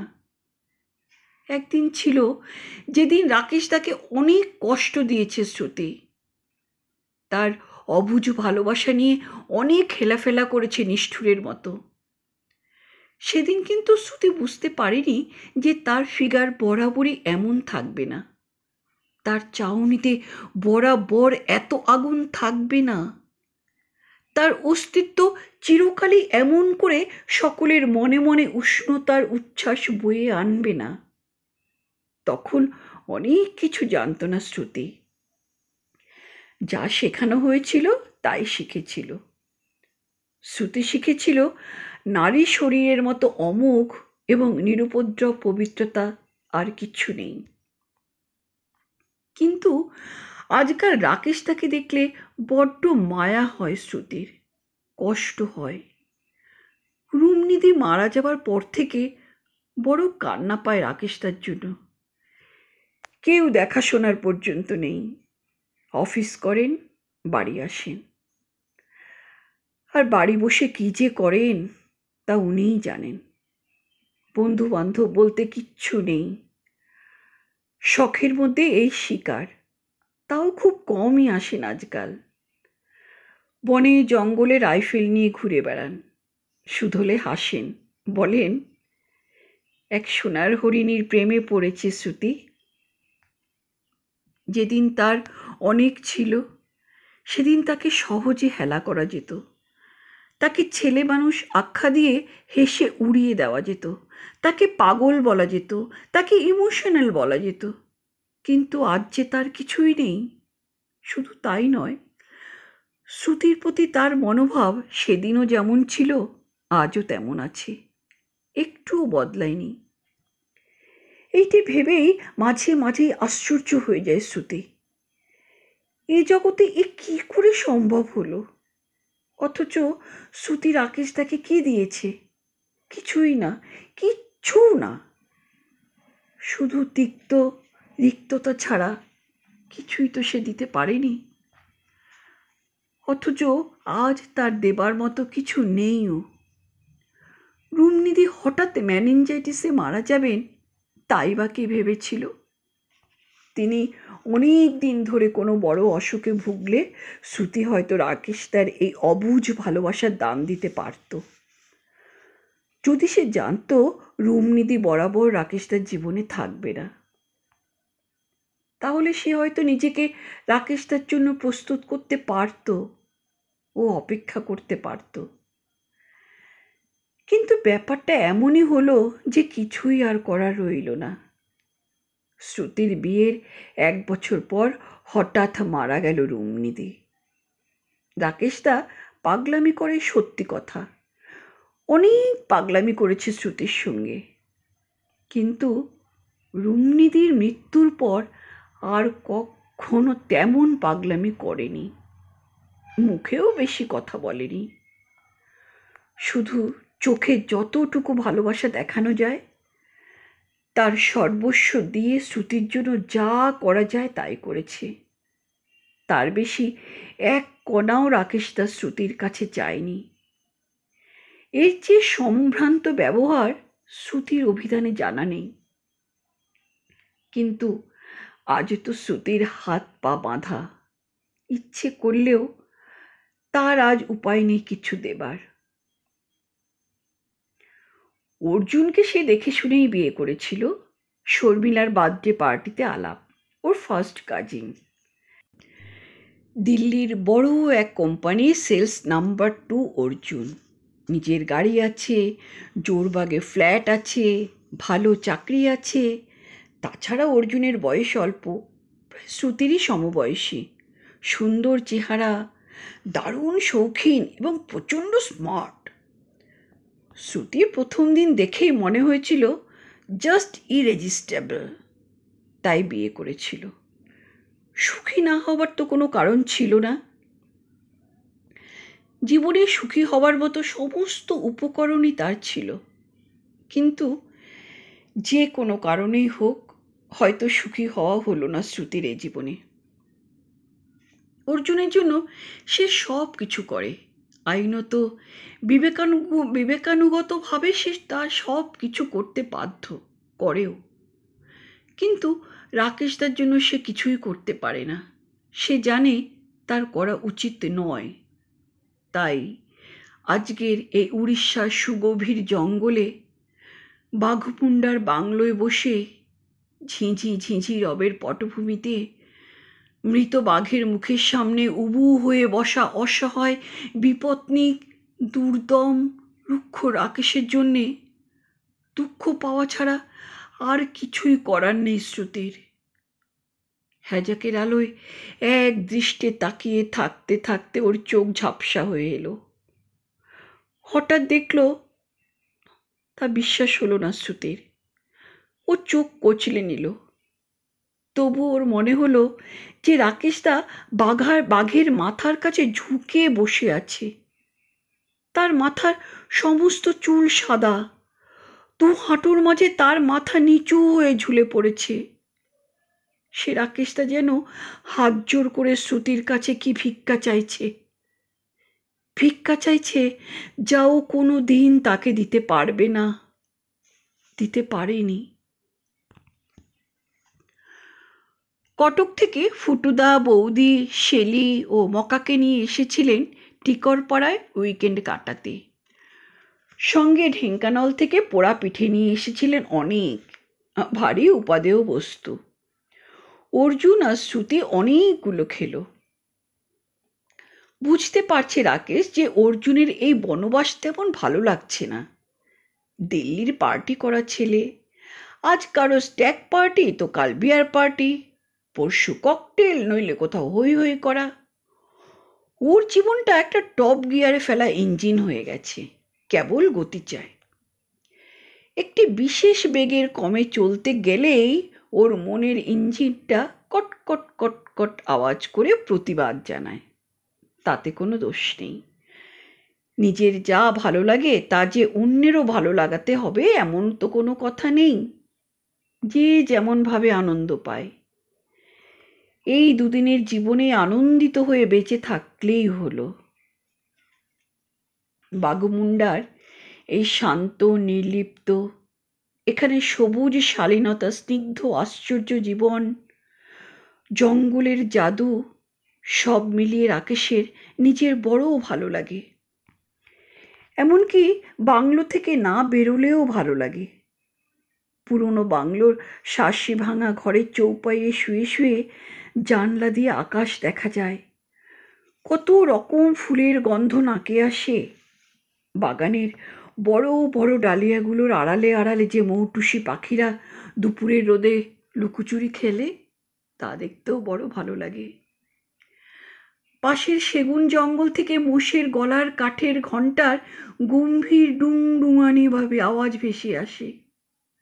মাঝে মাঝে কোনো পোষিত ভর্তিকা কাক মধ্য দুপুরের বাংলোর পেছনের পত্রহীন গাছটার ডালে বসে হাহাকার তোলা গলায় ডাকে, খা খা কা খা।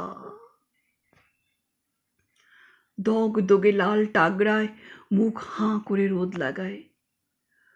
কুয়োতলা থেকে মাটির কলসিতে জল নিয়ে বাঘমুন্ডা গ্রামের মেয়েরা ফিরে আসে। এই জংলি প্রকৃতির মতোই তাদের জংলি যৌবন। যেমন টুঙি পাখির শীষ শুনতে ভালো লাগে, তেমন এদের দেখতেও ভালো লাগে। শুধু দেখতে। ফুটুদারাও বললেন, রাকেশদাও বলল, যাও তোমরা টিকরপাড়ায় বেরিয়ে এসো। মহানদীর ওপরে চমৎকার ফরেস্ট বাংলো আছে। মহানদীর ঘন নীল অথই জলে বড় বড় মহাশোল মাছ, শীতের দুপুরের হু হু করা হিমেল হাওয়া, সব কিছু খুব ভালো লাগবে শ্রুতি, যাও। তাই আজ সকালে চলে গেছে অর্জুন আর শ্রুতি। ফিরবে কাল সন্ধ্যায় ওদের সঙ্গে। মানে রাকেশ পূর্ণাকোটে গিয়ে ওদের নিয়ে আসবে। শ্রুতির আদর যত্নে এ কদিনে বেশ অভ্যস্ত হয়ে উঠেছিল রাকেশ। রুমনি মারা যাবার পর এমন আদর তাকে কেউ করেনি। ইচ্ছে করলে আদর করার লোক জুটত, কিন্তু ওই একরকমের খেয়ালিপনা। নিজেকে কুড়ে কুড়ে খেয়ে নিজের মধ্যে বেঁচে থাকাতেই ও বরাবর বিশ্বাস করে এসেছে।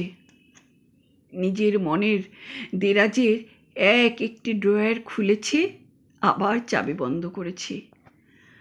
আর এই মনে মনে অনবধানে দিনগুলো কেমন করে কেটে গেছে বুঝতেই পারেনি। মনের ঘর ছেড়ে বাইরের আঙিনায় গিয়ে ও দেখার সময় পায়নি, কিংবা ও তো কখনো দেখতেও চায়নি কেউ ওর জন্য প্রতীক্ষা করে আছে কিনা।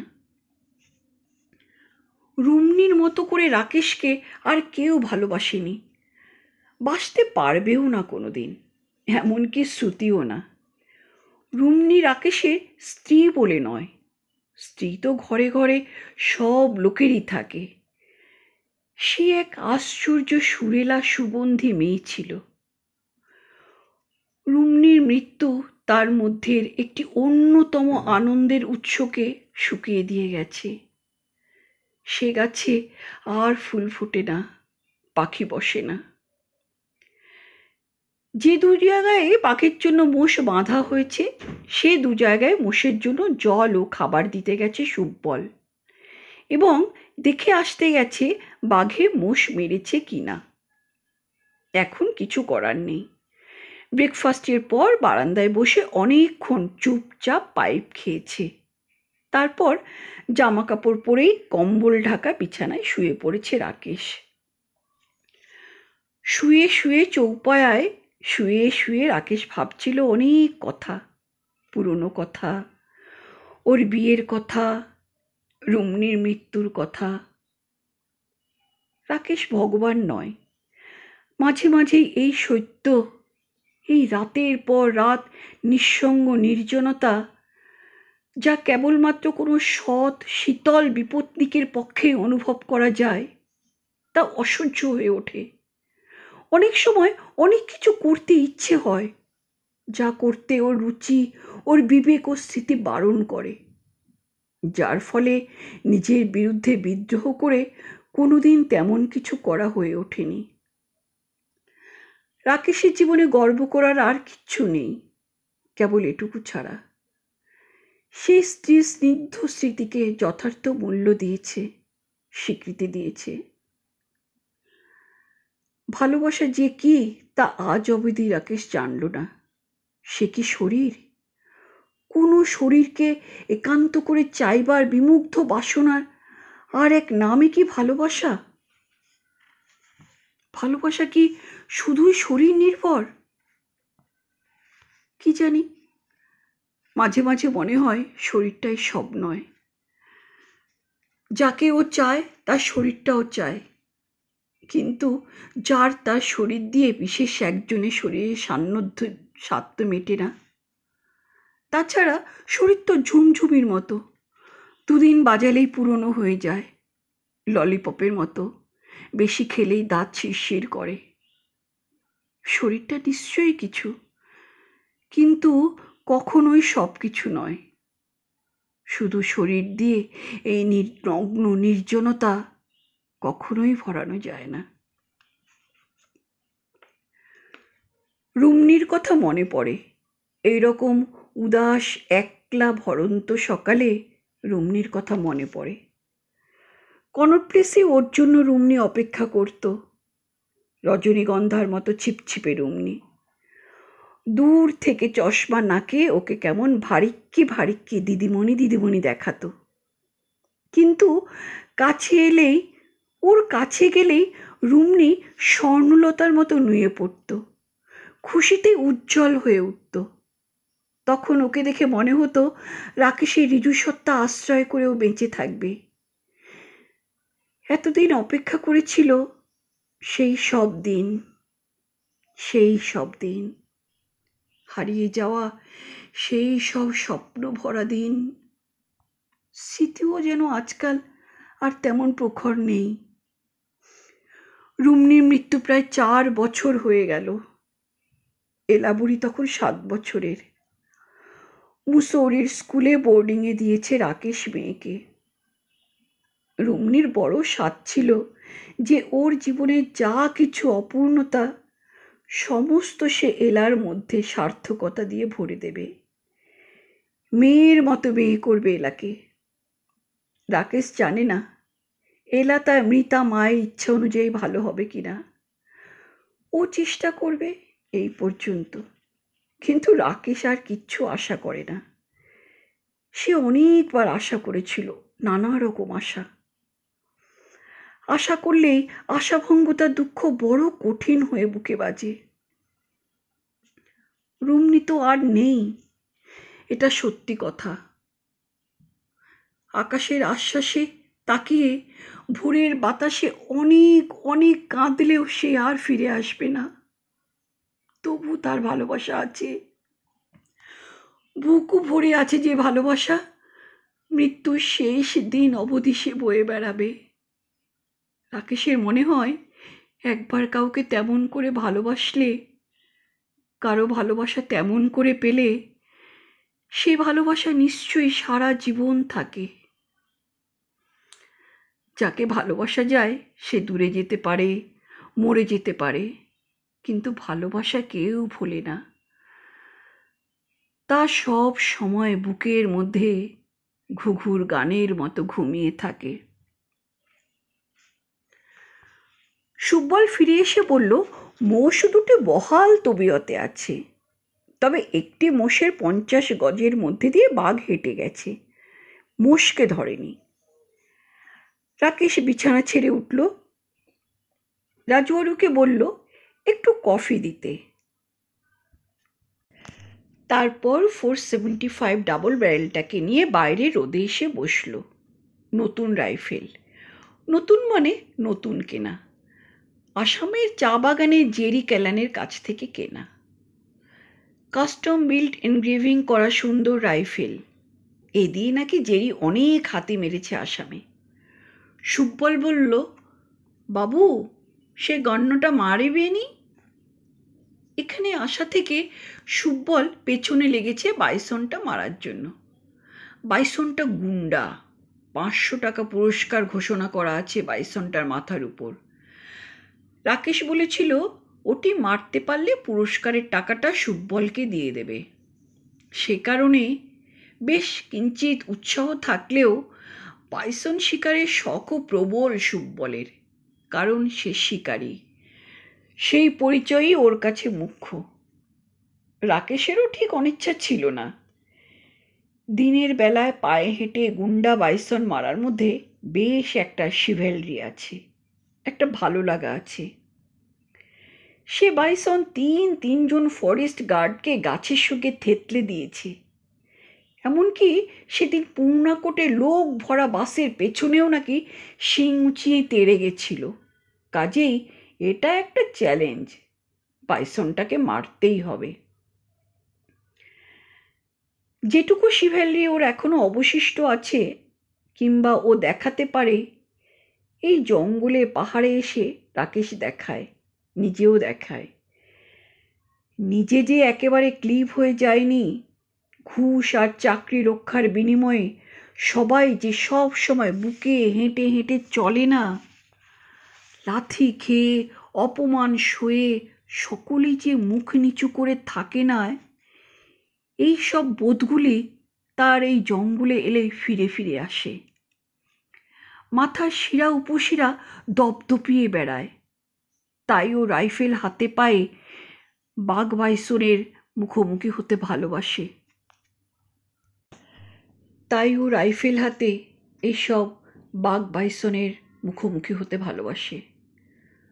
মনে মনে বাঘ বাইসনকে অনেকের চেয়ে বেশি শ্রদ্ধা করে, কারণ ওদের মধ্যে কোনো ভণ্ডামি নেই। ওরা সুন্দর, সরল, প্রাণ প্রাচুর্যে ভরপুর। তাই ও রাইফেল হাতে পায়ে হেঁটে বাঘ বাইসনের মুখোমুখি হতে ভালোবাসে। মনে মনে বাঘ বাইসনকে অনেকের চেয়ে বেশি শ্রদ্ধা করে, কারণ ওদের মধ্যে কোনো ভণ্ডামি নেই। ওরা সুন্দর, সরল, প্রাণ প্রাচুর্যে ভরপুর। ওরা মারতে জানে, মরতেও জানে। মারবার সময় বাহাদুরি নেয় না কারো কাছে, মরবার সময়ও কাঁদে না কারো কাছে। শুনলেন নগ্ন নির্জন গল্পটির প্রথম পর্ব।